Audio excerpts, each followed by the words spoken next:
Why we gotta see them go right in the coffin? Why we gotta look back twice to make sure who's watching? Why they got a gun in their hand? Hope my baby brother knows that I'ma always be there for my man. Cold nights, stay warm, got this mic in my hand. Spread love with these bars, trying to do what I can. See, I'm thinking like I never seen light on this land. Too much darkness, got a young and finna go mad. Just surviving the times, I know this world ain't perfect. So much pain, you think this world ain't worth it. Only reason I'm here is cause I ain't done learning. Got dreams that I started, so I start turning. Now fellas on the block just getting the income. Interrupt that, then the end of your life come. Girl's only 12 and she saying her head numbing. Police always looking for a reason to cuff one. And he saying you ain't down for that. Word around school saying you a clown for that. Rather play ball than smoking on pounds of that. And the money looks good, but can you handle that?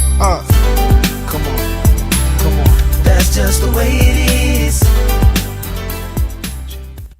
Chris Doucette writes in today's Sun Media and Toronto Sun that Canada is leading the world as far as social media becoming an important crime-fighting tool is concerned. Now, this is a fascinating story, particularly as it pertains to young people making use of Facebook, Twitter, YouTube, and Google, among other social networking options, and there are so many different facets to this particular story. Chris, good to have you with us. Thank you very much for having me on, Roy. Pleasure as always. Hey, so Michael Gordon Gibson of Crime Stoppers International shared this information with you. He's, I gather from your column, former cop in the UK. Talk to us first of all about why he was in Canada this week. He is also, aside from being 30 years in Scotland Yard and with the London Metropolitan Police Force, he is also the president of Crime Stoppers International. He was in town this week, Tuesday, Wednesday, Thursday. The Ontario Gang Investigators Association had their 10th annual conference in Mississauga, and he was in town as one of the many guest speakers. Okay, and he pointed out to you that social media in Canada, in this country, we're ahead of most of the other countries, I gather, in the use of social media to fight crime. And you're right, the Crime Stoppers has used social media to stop everything from bullying to a terrorist attack. Yeah, that's correct, Roy. I'm told there was an actual terrorist attack, or I guess a terrorist attack that was thwarted at LAX about 5 years ago, apparently, by a Crime Stoppers tip that came through Canada. And one of the things that makes Canada a world leader is our anonymity protection, that the anonymity of Crime Stoppers tips has been upheld in the Supreme Court. So tips that come through Canada, actually, even though they're from other countries where maybe the laws don't have that sort of protection, they are protected. The identifying information is stripped away from using a software program and then sent back to the appropriate authorities. So in this case, it was sent back to police in LA. They were able to I guess, check out the person in question and stop whatever plans he had. It's an amazing story. And it really speaks as well to the growth of and confidence in using social media. You can go back, not all that far, Chris, and there was virtually no social media available. We have a generation of kids who are growing up with it, and you point out in your piece that kids in school will use social media to inform on other kids who bring weapons to school and not feel like they're squealing on those kids. But it really speaks to the growth and the confidence in using social media. Yeah, I think that was interesting, that they don't feel as though they're using it behind the keyboard instead of on the phone. But, what's that about? I think it's just that you're sort of removed from it all. I kind of equate it to, it's sort of like when you, curse somebody out when you're behind the wheel of your car and you have that protection of your car and your windshield, keeping you away from that other driver. You would never think of, maybe flipping the bird to someone if you were walking by them on the street, but in your car, people do it every day, right? That's very true. I think that's interesting. But also, Roy, if you think about it, not that long ago, email was something we were all trying to figure out. Is this something that's going to take off? How would we use this? What's the importance or relevance of this? How is it going to help me in my job? Well, now we use it every day, right? I think that's something that social media is heading in that same sort of direction, and it won't be that long until we're all using it for everyday purposes. I remember a discussion we had on the radio station, doesn't seem all that long ago, about whether or not we would include email on our talk shows. You know, I remember somebody saying, "Nah, it'll never catch on. Who's gonna send email? Who's gonna do that? You're just wasting your time by putting email, including it in the shows." And I'll tell you this, Chris. Let me wave my own wee little flag for a moment. I was one guy who said, "Hey, you're ignoring the future here." Yeah, I was as well. Constable Scott Mills, Toronto police officer, is actually in my story today, has been someone that's been at the forefront of social media and sort of browbeating everybody and anybody that he comes in contact with to get on board. And I was one of his I guess I call them victims of some sort.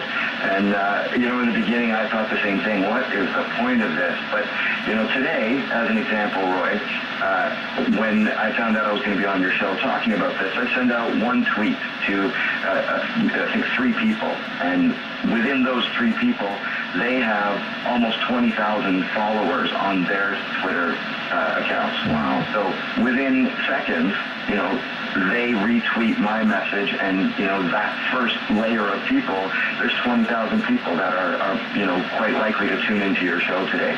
Now, then you do the sort of extrapolate from that, and you have the I told 2 people and they told 2 people, and how quickly that can grow. It's pretty amazing when you think about it that way. That is amazing.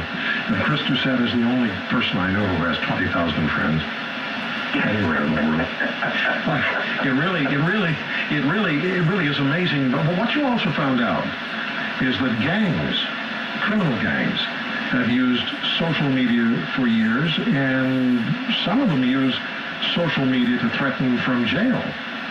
And that was something I found pretty interesting. I had never even considered that as something that they'd be able to do. But apparently, when someone gets locked up, as an example, they would pass on their password for their Facebook account or whatever to a fellow gang member, a friend, and that person, using their Facebook or Twitter or whatever the case may be, they're able to, via the internet, contact whatever witnesses may be involved and threaten them.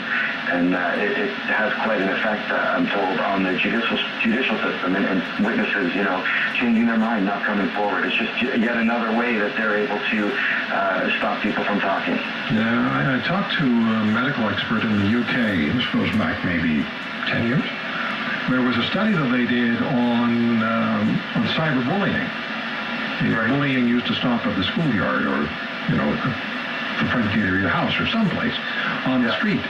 But even then, it was a case of cyberbullying, following the kids all the way into their homes and threatening them there. And he pointed out that because of cyberbullying, they felt that 1 of every 4 students, I'm not exaggerating here, I'll never forget this, 1 of every 4 cyberbullied students was a suicide risk. I've run this past other people, and they said, that's impossible, but I remember that particular piece of information and talking to this medical expert about it in the UK, and he said, yeah.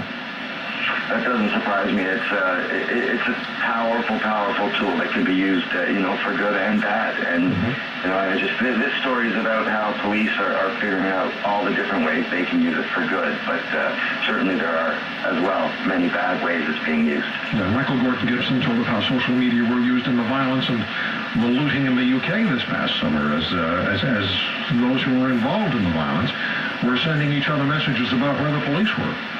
Yeah, they were able to sort of move themselves into areas where the police weren't, so that they could continue their looting and rioting and setting vehicles on fire and whatever. I thought that was pretty interesting, and that shows how not that long ago the bad guys, for lack of a better word, were well ahead of the police in using social media. I mean, we saw it here as well last summer in the G20 how even to spread the word in the fallout and the aftermath of the G20. In some ways it was used for good as well by the average citizens. Putting their videos up online of things that had happened during the violence between police and civilians. Chris, I have one more point about the column that I'd like, your article that I'd like to have you speak to. And that is, you write about, and I don't know if I'm pronouncing this gentleman's name correctly, Kedra Brown? Yeah. Who credits social media with turning his life around? Yeah, he was a graffiti artist, and I think he was about 17 or something at the time, going back a few years now, maybe 5 years, 6 years, and he had been chased by the police. And I'm guessing it wasn't the first time because, as you know, graffiti art is not necessarily something that's appreciated by most people in society. But he was getting older and thinking, this isn't how I want to live my life. I don't want to be running from police for just doing my art. So he went online looking for a place that he could do legal graffiti, and he ends up meeting Scott Mills, who, as I said, has been at the forefront of this whole social media movement. And he's quite involved with also reaching out to youth and putting himself out there really as a sort of just an average guy and becoming friends with a lot of these troubled youth. And this is in one case where he was able to help this Bubs, Kedre Brown, get involved in some legal graffiti, and he's able to do what he loves to do while also teaching other youngsters how to get into graffiti and how to paint. And then also he's now extended that. He's involved with Crime Stoppers, and he goes into there's a youth jail here in the GTA that he's gone into and helped mentor kids who were involved in gangs and have been incarcerated and helping them turn their lives around. So it's just, again, just keeps kind of spiraling and growing, Well, Chris, congratulations on the article. I just kept reading and reading and reading, and it became more interesting and more informative and more fascinating, and I'm glad you took the time to talk to us today. I really appreciate it. Well, I'm glad you appreciate it and that you enjoyed it, Roy, and thanks very much for having me on today. Yeah, and thanks for getting you 20,000 more listeners. That's really great. All the best, Chris. That's just the tip of the iceberg. God knows how many people actually that led to, so you keep up the good work. Thanks, buddy. All the best. All right, take care. Take care. Chris Doucette from Sun Media and the Toronto Sun on the Roy Green Show on the Chorus Radio Network.